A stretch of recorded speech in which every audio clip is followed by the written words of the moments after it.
Hello and welcome to another episode of Feeding Fatty. This is Roy.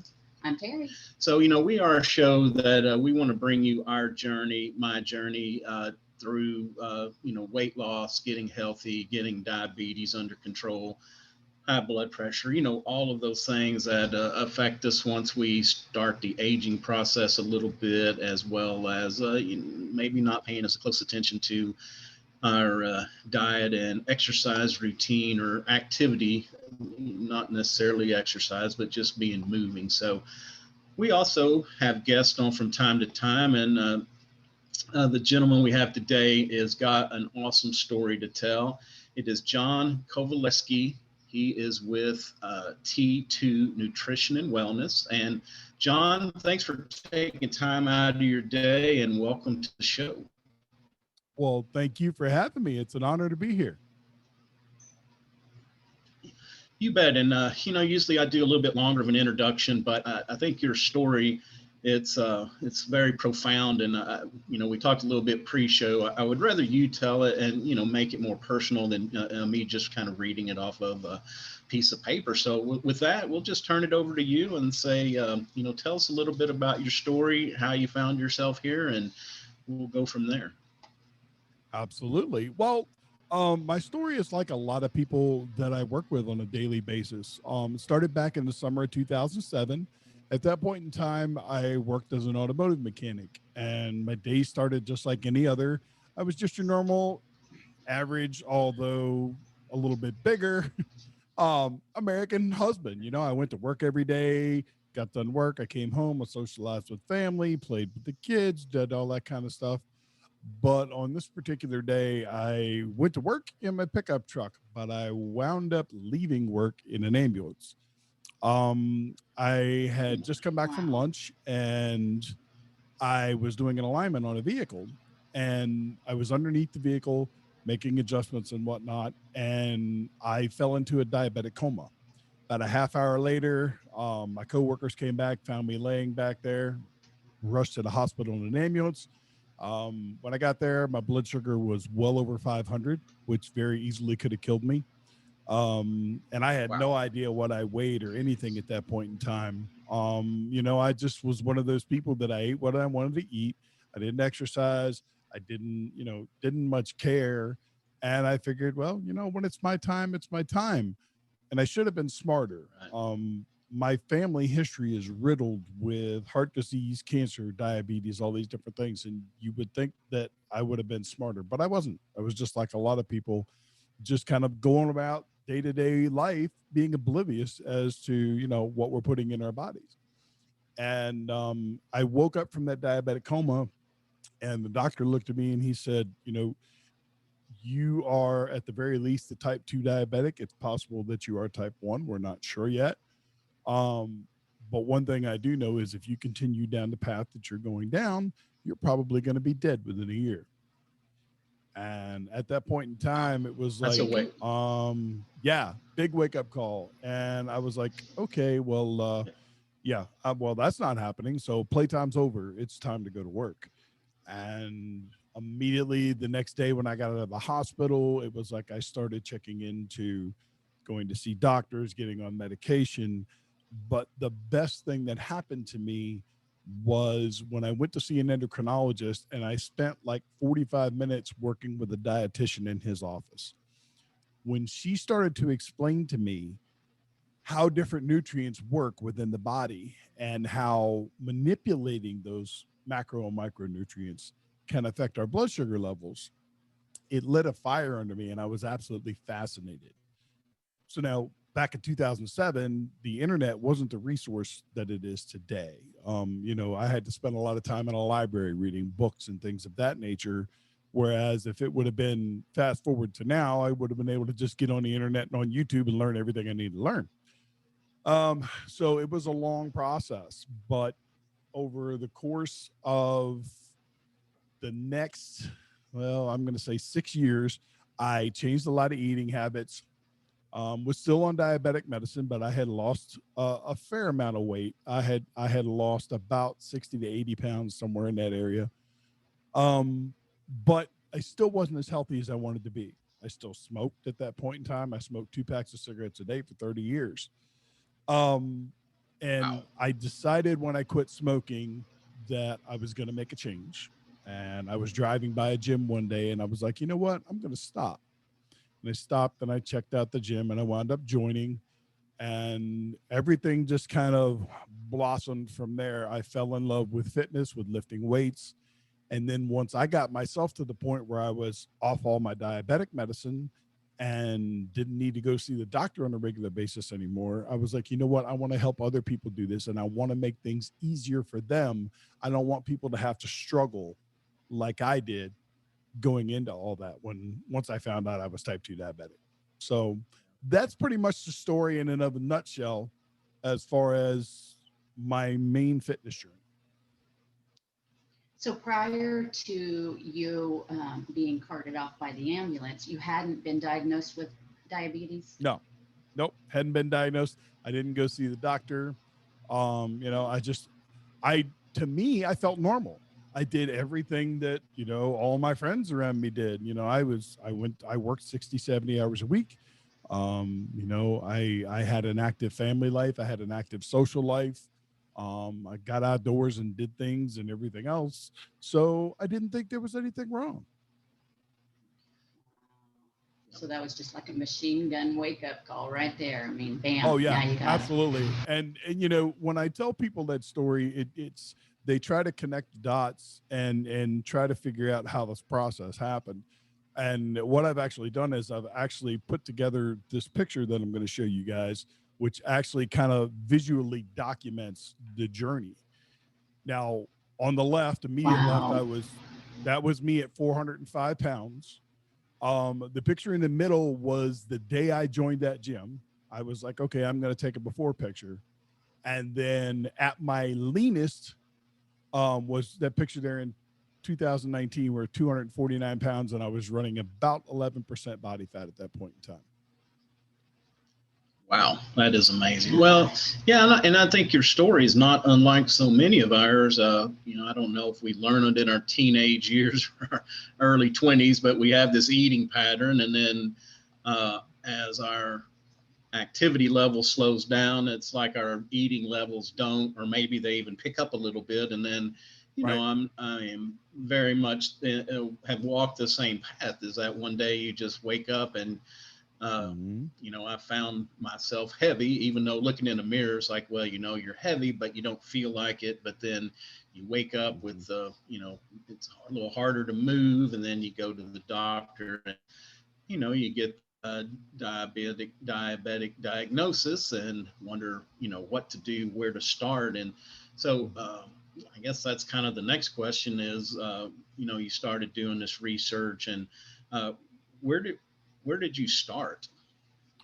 The first thing I did was the very first thing was I cut out the gluttony. I knew that it didn't take a rocket scientist to see that I was just eating way too much. Once I took the time to actually examine what it is that I was eating, I looked at like 2 days after I got out of the hospital, I wrote down everything that I ate. I started my morning stopping off at a store, and I got a quart of chocolate milk, a little 6 or 8 pack of chocolate donuts, and 6 big slams of Mountain Dew, the 1 liter bottles of Mountain Dew. Now I got all that and hopped in my truck driving to work. By the time I got to work, the chocolate milk and the donuts were gone. And by lunchtime, all of that Mountain Dew was gone too. Wow. Then for lunch, my typical lunch was a large pizza, 2 Big Macs, and a large vanilla milkshake. That's what I would eat every day for lunch. And then dinner was whatever takeout. My wife at the time, her and I both led really hectic lifestyles. So it was like we were never cooking. It was always takeout, this, that, or the other. So whoever grabbed takeout, that's what we ate that night. And once I wrote it down and then I started looking at the macro and micronutrient content, it was like, okay, this is one of the biggest problems right here. I'm just eating entirely too much. I don't need to eat this much. So cutting out the gluttony was the first big step that I took in order to start to get my situation under control. And then it was just fine tuning things from there. I cut out a lot of stuff right from the beginning, which is something that a lot of people do when they start a weight loss journey. They're like, okay, we're going to take all of this stuff out, and I'm just going to eat way less than I should, which is one of the biggest problems that people have today. And then I started putting things back in slowly but surely until finally I dialed in something that worked for me for a while, up until like that middle picture there in 2013. I had a relatively significant weight loss, but I still was not in shape. I read an article that was explaining how the more lean muscle tissue you have, the better your body is situated to metabolize the nutrients that you take in. And I was already a big guy anyway. I'd always had been. So I was like, you know what? That was what prompted me to join the gym. Joined the gym, immediately started seeing results. At that point in time, I was, I don't know, mid 40s, early to mid 40s. And it's like, I was seeing results that guys in their 20s and 30s see. I was losing body fat. I was picking up muscle mass. So that became my new addiction rather than food. And it's been nonstop ever since. Wow, that's awesome. Yeah, that's important to that building that muscle mass, because it's, I like to walk, but when we do a little bit of weightlifting, and you can speak more to that, it's like we build that muscle mass, and then those muscles are able to help us burn fat, all through the day, not just when we're actually, pumping the weight. Exactly. Yeah, I mean, Yeah. there's a process in the body called adaptive thermogenesis, and long story short, the more muscle costs much more to maintain than fat does. Fat doesn't cost you a thing. You don't burn a single calorie to maintain fat. Fat's just there. But to maintain muscle mass, you have to make sure that you're getting adequate protein. You have to make sure that you're doing all these things, because if you're not getting proper nutrients, your body is actually going to break down that muscle tissue, because it is easier to break down and utilize for energy than what fat is. That's why muscle burns faster than fat. Yeah. So you said that when you got to the hospital, they your glucose was over 500. So what was the I guess the path, or how long did it take you to get that down to a manageable level? I mean, I feel like there's medication involved to a certain point. Right, absolutely. It took me about 4 months to get it to where it was manageable. It still wasn't where it needed to be, but it's like I had an A1C test done roughly about 2 weeks after I got out of the hospital, and I think that A1C came back at like 11.6, which is super high. Inside of 4 or 5 months, I had it down to like 8.4. And then it was just slowly but surely working its way down. The biggest catalyst, to be quite honest with you, was when I joined the gym. I mean, I had done well up until that point, but then it was like when I joined a gym, what it was doing to my body, the exercise that I was doing. And I didn't start off going in there lifting a bunch of heavy weight at all. I went in there just doing machines, doing range of motion exercises, and focusing on cardio. And the transformation that I saw happen from that point in time, it was just phenomenal. It was like dumping gasoline on that fire. Yeah, that's kind of what our plan is. We go to the gym. We like to walk and do, the cardio there, but we also do the weights, not, on a heavy scale, but more, like you said, for range of motion. It just makes me feel better to have a little resistance. And then also some of them, kind of stretch me out. So it's a twofold, but one thing I see in my struggle, and, I'm kind of up and down the scale with the, on the blood sugar, but that not only does just carrying the weight, because I'm still overweight, I can eat right, watch my carbs and my sugar, and still have a high glucose reading. I just, there's sometimes it's just hard to manage that. But then that little exercise component of getting out and walking, the difference that it makes from before and after, it's significant. I can tell a huge difference absolutely. after you do that. I mean, if you go out and have a walk, you're watching everything you eat, but if you go out and have a walk or you come back, there's a huge difference. Yeah. But see, something else that you'll notice a lot too is people that have problems regulating their blood sugar, like when they go to the gym. I still do this today. I check my sugar a couple times a day and my blood sugar's under control, but I still check it because I want to know as I get older. I mean, I'm 2 weeks from my 54th birthday right now. And, as I get older, I want to monitor and pay attention to how my body's changing. So it's like I can check my blood sugar a half hour before I go to the gym, and it might be 108 or 109. But once I get done working out, I can check my blood sugar in the locker room, and my blood sugar is 140, 150. See, what people don't realize is when you're expending energy, when you're doing exercise, your body is breaking down glucose. It's breaking down glucose to get the ATP, which is the energy currency that the body uses in the muscles and everywhere else. So basically what winds up happening is all of this stored glucose, which is the stored form of glucose in your muscles, is called glycogen. When it's released into the bloodstream to be used for energy, it runs your blood sugar levels up. So people have a tendency to misconstrue that as it being a bad thing, and it's really not. Glucose, when it's broken down, acts much, much differently than what fat does. And that's what people, when you're on your journey and you get to the point where you're really doing any sort of strenuous exercise in the gym and whatnot, these are all things that you need to make sure that you're clear on. When you're losing body fat, for every gram of stored fat you have in your body, you store 3 grams of water. So if you're losing fat, it's very, very easy to become dehydrated. That's why hydration is so important. Interesting. Just all these little idiosyncrasies that go into the process when people are expanding on their journey. Yeah, and that's interesting. I've never taken it before I went to the gym and after, a good workout, but I'm going to definitely give that a try and see what that is. That's I guess when you think about it, it's pretty intuitive, but again, you don't really put the 2 and 2 together about how it releases that glucose into your system like that. Mm-hmm. Exactly.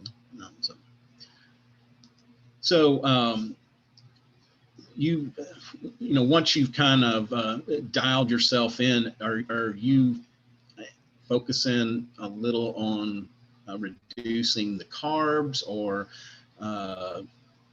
I guess now that you've lost a lot of weight, you're working out a lot, it's probably not as important as it was, but let's go back in time to those first 4 or 5 months after you're losing. Were you limiting carbs to a certain amount, or kind of what was your diet like then? I was limiting carbs. At that point in time, I was not aware of the difference between simple carbohydrates and complex carbohydrates. That part I didn't get to till later on in my journey. So I was limiting carbs and sugar overall. Then actually I ran across a ketogenic protocol, and I have run that off and on for a number of years. I don't do it all the time like some people do. I'll do it for maybe 3 months, and then I'll go back to eating regularly. And the reason I do that is I don't want to restrict my carbohydrates so much that as I get older, my body doesn't realize how to handle them anymore. Right. So I'll run a protocol for 12 weeks of I'm eating ketogenic, and then I'll shift gears and I'll go back to eating more of a metabolic style where I'm eating 300 or 400 grams of carbs a day, depending on my training load, but that's spread out over 6 meals. I don't eat large amounts of carbs at any one setting. Yeah, that's another thing that I've noticed, with myself is it doesn't matter what the number is, but whatever your carbs, if you can have those over a day, but if you tend to pile them all up into one meal, I still get the big spike. Whereas if, I try to limit them and spread those out over the day, much better in managing the, my glucose levels. But I was going to get you to drop back for just a minute. You mentioned the simple versus the complex. Can you just give us, quick explanation of the difference? Okay. In layman's terms, think of carbohydrates as stacks of bricks. Okay. If you're, let's say you're a karate student and you're trying to break stacks of bricks, a simple carbohydrate is like 2 bricks. A complex carbohydrates is like 4 bricks. So it takes a lot more to break apart and distribute those 4 bricks than it does to take the 2. Okay. So what winds up happening is, and this is where a lot of people make their mistake when they're dealing with carbohydrates and fat loss. When you spike your blood sugar, when you spike your insulin, when your insulin spikes, fat burning stops. You will not burn any sort of body fat whatsoever when your insulin has spiked and when your carb load is high. Here's the double-edged sword about that. If you have more carbohydrates floating through your body than what you need, if there's too much in your bloodstream, if your muscles can't store any more glycogen, then your body only has one option. It sends it to the liver. The liver puts it through a process called lipogenesis, and it turns it to body fat. So not only do you have the spike of insulin, which cuts off fat burning, you're actually storing more fat by spiking your carbs. So that's where you have to be very, very careful about using the simple carbohydrates, that 2 brick scenario, versus the complex, which is more, it takes much longer to digest them. It takes longer to burn them down. And most of your complex carbohydrates are things that also come with some sort of fiber: sweet potatoes, brown rice, quinoa, things like that. Those are complex carbohydrates. You still get the carbohydrate content that you need, but it doesn't have the effect on your insulin and your blood sugar overall. Yeah. And that's the other thing I don't think that people really understand in depth, is just all the body functions that are affected when you have the higher glucose levels. And, you mentioned the liver, but, people, and, I'm very surprised that the recovery that you've had, especially being such a heavy smoker, because I've heard, I've just heard horror stories about people who had the high blood sugar and were smokers on top of that, like, losing toes and all kinds of things like that. So I think just, it's a good reminder to everybody out there that the high blood sugar is not, it's a very, very deadly thing. And because it affects so many parts of our body. Absolutely. When you sit back and you look, I tell people all the time, and the ketogenic craze and the carnivore phase and all that different stuff, it has got people to the point that they're villainizing carbohydrates. Carbohydrates are not bad. Carbohydrates are not evil. What they are is dangerous. If you don't pay attention to them, if you eat too many of them, they can cause you issues. If you eat too much protein, if you eat too much fat, you can eliminate that. You're going to eliminate that in stool. You're going to eliminate that in urine. You cannot eliminate carbohydrates. It either gets burnt for energy or it gets stored as fat. Those are the only 2 options the body has. So it is the one that you need to pay the most attention to. Right. Yeah. And I think it's like anything else, just coming in and saying, well, let me just say our approach that we have taken has been more that balanced. And so you kind of have to be careful, as you're saying, about living a life where you just cut something completely out, because there can be other ramifications as well. Yeah, that doesn't work so well if you just try to. And it makes it harder when you say you can't have any of anything. All of a sudden, you just want more and more of that. All of that. Yeah, exactly. As soon as you are told that you can't have something, you want it. But now here's the funny thing. 85%, and this is an accurate number because I literally just went through all my client records for the last 18 months. Okay. 85% of everybody that I work with, I've had to increase the amount of food they eat when I start working with them. Right. Because most people Wow. cut their intake so much that they slow down that adaptive thermogenesis, and they're not even taking in enough to sustain what they're doing on a daily basis, let alone any exercise or anything. Most people, I have to increase their calories anywhere from 500 to 1,000 calories a day before they start burning fat. Yeah. Yeah, and that just goes to a great point of why we need to seek out, professional help on these things, because, just like, a lot of people get on the internet and say, oh, carbs are bad, so we're cutting all of them out, or reduce the calories, which, it is calories in, calories out, but we've got to have enough calories to function, brain function, body function. And then if you add some exercise in on top of that, we've got to have, and then like you said, it's and you'll have to call the name, but it like stokes that your metabolism fire as well. Yes. Whenever we do eat correctly. Mm-hmm. And so you're a nutritionist? Yes. Is that correct? Yes. Yes. Yep. Okay. And then you have a certification in fitness as well, or? Yes, I have certification. I'm certified in fitness, and I'm a certified nutrition expert through the International Sports Sciences Association, the ISSA. Okay. So another big thing that's kind of come up on the radar a lot more is fasting. What's your take on intermittent fasting? The best thing about intermittent fasting is learning to control your hunger. That's it. As far as the actual fasting part of it, most people that fast tend to fast for 24 hours or more. And there are certain benefits that you can get from that. There's autophagy, which is basically new cells eating old dead cells, and they almost becoming like super cells. Okay. That effect happens when you've fasted 24 hours or longer.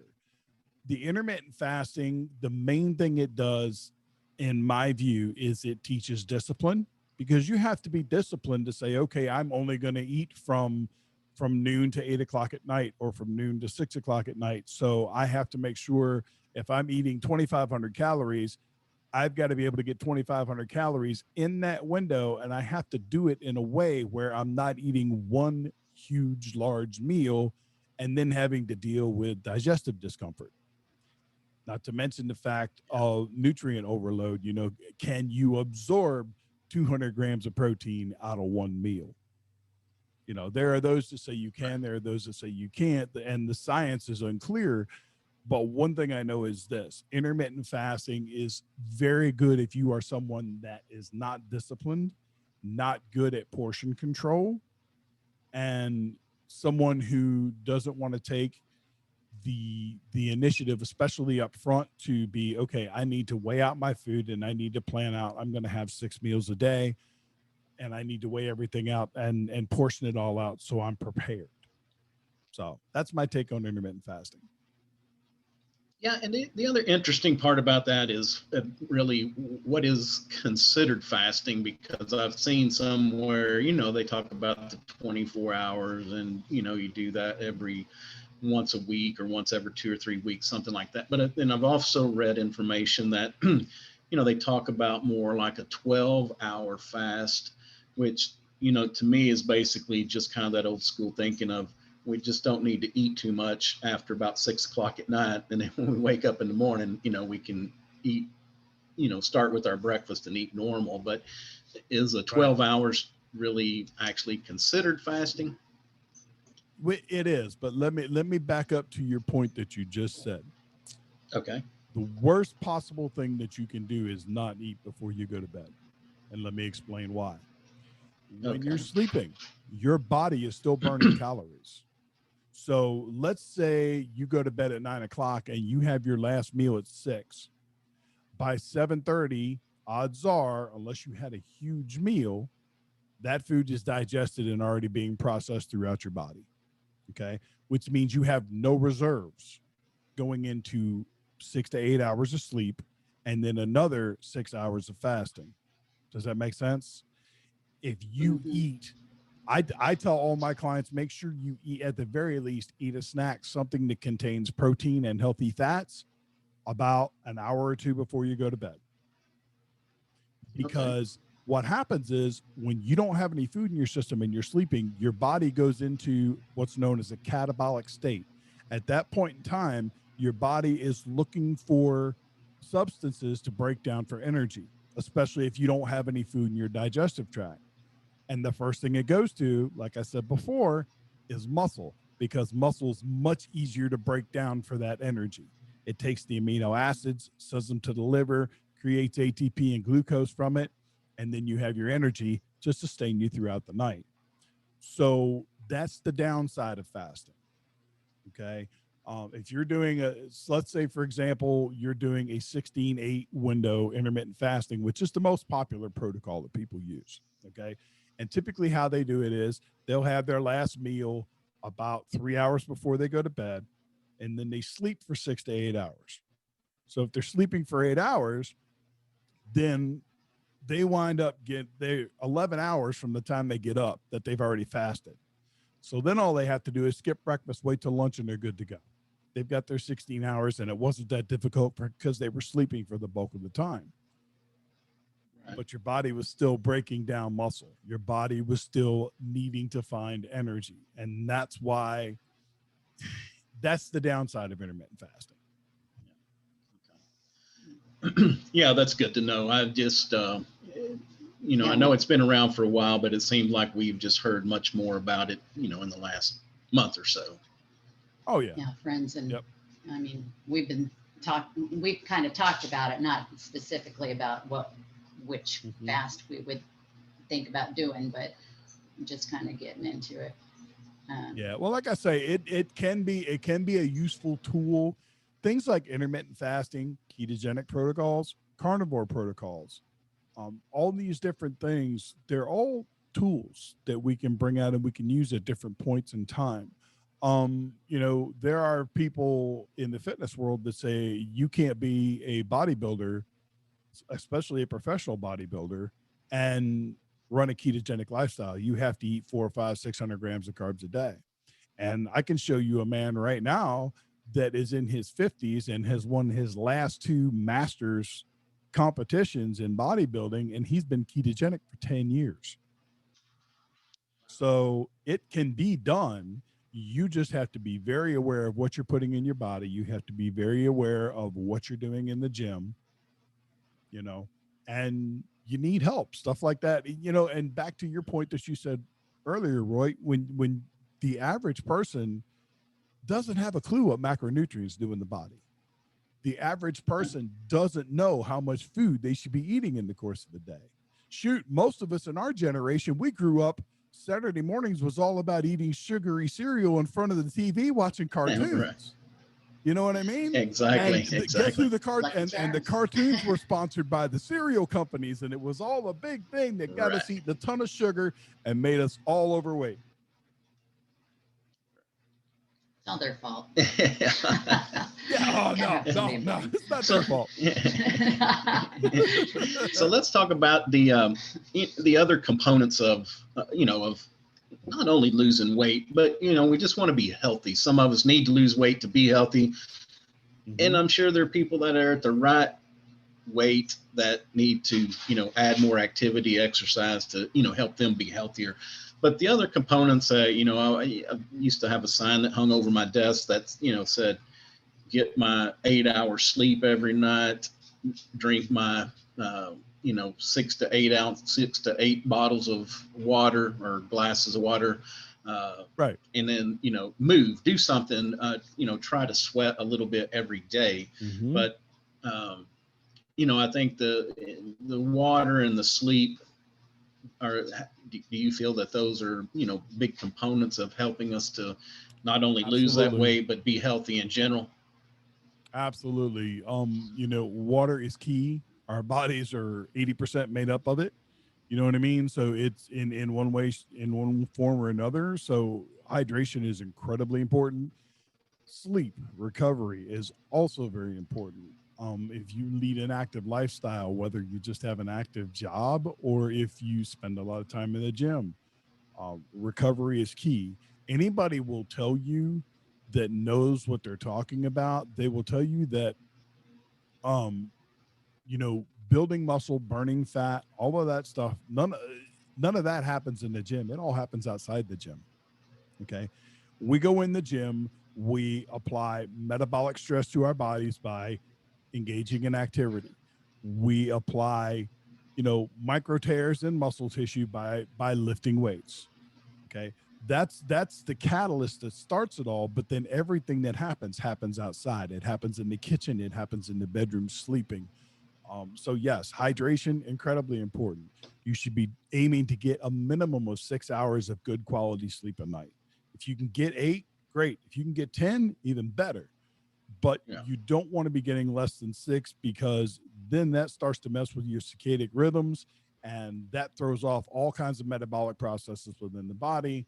So yeah, those components are incredibly important. But the biggest, and this is the biggest and most underrated component of anybody's health and fitness journey, it's right here. Right. Mindset is key. Sure. Yeah. Mindset is absolute key.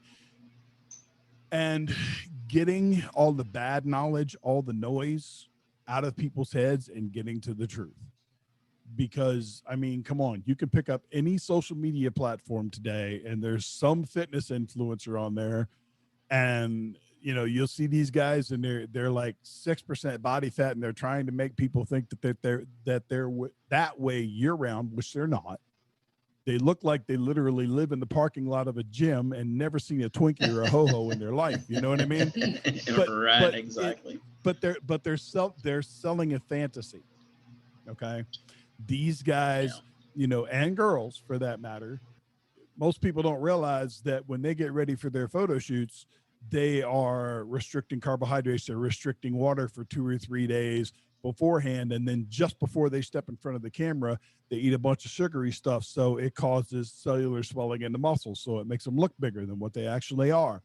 There are all kinds of tips and tricks that these guys use to make themselves look good. And the general public tries to buy into that.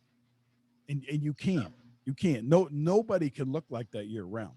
So find somebody that can educate you in the proper ways to do what it is that you need to do for you. But then that person has to make sure that they're helping you address your mindset issues too. Because if you're not ready to make a change, you're not going to. It doesn't matter how many coaches you hire. It doesn't matter how many fitness plans you buy online, how many supplements you take. It doesn't matter. If you're not ready to make a change, you won't. Yeah. And, I've had, people ask me before, like, have you ever thought about having the surgery? And usually that's why I always say no, because if you don't get it fixed between your ears, it doesn't matter what you do like that, because I've known people that have, had different procedures, but then they fell back off into the bad eating or drinking habits. And then all of a sudden, not only are they heavy again, but they got complications from whatever surgery that they had. So definitely right about, getting it straight. Yeah. And it takes something different for everybody. I mean, yep, it is. Go ahead. If my one of the things that I tell a lot of people that I talk to, little background, I'm a resident coach in a huge Facebook group called the Dad Bod Transformation Group. We currently have over 60,000 members. Okay. Wow. So it's a huge group. And I go live in there a couple different times a week and whatnot. And one of the things that I'm real famous for telling these guys is that if you're working with a coach and the first thing he does is takes your money and then he says, okay, well, this is the workout plan that I have all my clients do, and this is the nutrition plan that I have all my clients do. It works amazing for them and it's going to work amazing for you. You're going to have good results. Let's go. If that's the pep talk he gives you after he takes your money, get your money back and run. Number one, you could use the exercise, and number two, you don't need to spend that money. Right. Because there's so many misconceptions in the fitness industry today. It's insane. Yeah, and I think you're right. You have to find somebody, everybody's a little different. So everybody's going to need a little bit different plan depending on where they are, where they need to go. So if you don't get that individual attention, definitely, right, that is a huge red flag to begin with. Yeah. for sure. So tell us about T2 Nutrition and Wellness. What's that all about? T2 Nutrition and Wellness, it's actually kind of funny how that came about. In the spring of 2019, I wound up finding out that my right knee had gone bone on bone and I was going to need a full knee replacement. So I spent a significant amount of downtime that year. Had to wait like 3 months for the surgery because my insurance company wanted me to jump through all these hoops and get these injections and all this other stuff. So I was sitting around the house with nothing to do. So me being me, I'm always trying to learn something. So I was listening to a podcast with Tom Bilyeu, who was one of the founders of Quest Nutrition. And he had, I believe the guest he had on the show was, his name was Mark Sisson, who was the guy that started Primal Kitchen and the Primal Blueprint, which was all about ketogenic foods and all that type of stuff. And he was sitting there and he was talking to Tom and he said, you know what? He said, people have to look at it like this, you know, because Tom was asking him why he started Primal Kitchen at, I think he was 53 when he started that business. Okay. And it turned into a multi-million-dollar business that he's since sold to Kraft. And Tom was asking him why. And he said, look, he said, it's real simple. I believe that if you find the world's biggest problem, not only are you going to find the world's biggest opportunity to help people, but you're going to find one of the best business opportunities that there is. And I immediately, because that hit me like a brick, I picked up my phone and I was like, Google, how many people in the world today have type 2 diabetes? 280 million people. 70 million of them are undiagnosed. 17 million, and mind you, this was 2 years ago, so these stats may not be correct now. 17 million of those 280 children. Okay. So I was like, okay, that's what I need to, you know, I've reversed my type 2 diabetes. So these are the people that I need to work with. So I went to my laptop and GoDaddy.com and I'm like, T2 Nutrition. The domain was available. So I bought the domain, I built the website and started everything. And then I kind of rebranded everything about 8 months in because I realized that it was more than just nutrition and exercise. Fitness, wellness is everything. It's the mind, it's the mindset, it's the body, it's the spirit, it's the way you look at life. So that's why I rebranded it to T2 Nutrition and Wellness. And I deal with people's mindsets just as much as I do what they're going to eat and how many reps they're going to do in the gym. So how do you start? I mean, how do you find out where they are? How do you assess them to find out where they are in their journey and if they're ready to do what they need to do? How I typically start is if somebody contacts me and wants to work with me, the first thing I do is I send them intake forms. The two forms combined total about 9 pages, and they give me a ton of information about them. I ask them questions like, you know, does their family support their journey as far as getting fit, or do they find resistance? How do you feel about counting calories, measuring food, preparing food ahead of time, stuff like that? How do you feel when you are in a situation and you find a shirt in a gym or find a shirt in a store that you want, but you can't find one in your size because you're too big? All these different questions that I ask them. And then after I get that information, I sit and I give them a free consultation online over Zoom or something like that. And I discuss it with them. And I try to find out where they're at physically, where they're at mentally and emotionally. And then I try to address all those features. Great. Well, John, thanks so much for taking time, out of your day to be with us. Before we let you go, a couple questions. First off is, what is a tool that you use? And it could be in your wellness journey and something that adds value to your day, a tool, a habit, some kind of a ritual in business or personal, professional, either one. On a personal level, it is, I always take some time to be mindful. And how my ritual for being mindful is I will take at least 30 minutes out of my day, and it's typically in the morning. I'll light an incense. I'll find a playlist that has some sort of music, preferably like binaural beats, which are very, very good. They have a very calming effect. And I meditate, and I meditate on how grateful I am to be here. I remember where I was and everything that I had to do to get to where I am now, and why I want to continue to improve where I am, because I want to be around for my kids and my grandkids and my great grandkids for many, many years to come. So that's the biggest tool that I use personally. Is I'm try to be mindful every day. No, that's awesome. That is good practice. Yeah. All right. Well, so tell everybody again how they can reach out and get a hold of you if they would like to, talk to you about working with you. Sure. Well, my website is T2 Nutrition and Wellness, and I'm on Facebook, T2 Nutrition and Wellness. Same thing with Instagram. On Twitter, they decided my name was too long, so they redid it for me. I'm Wellness T2. But other than that, I'm pretty much everywhere. I'm not hard to find. I have a podcast on YouTube and all the audio platforms called the Jacked Up Podcast, where I interview people like yourself, fitness professionals.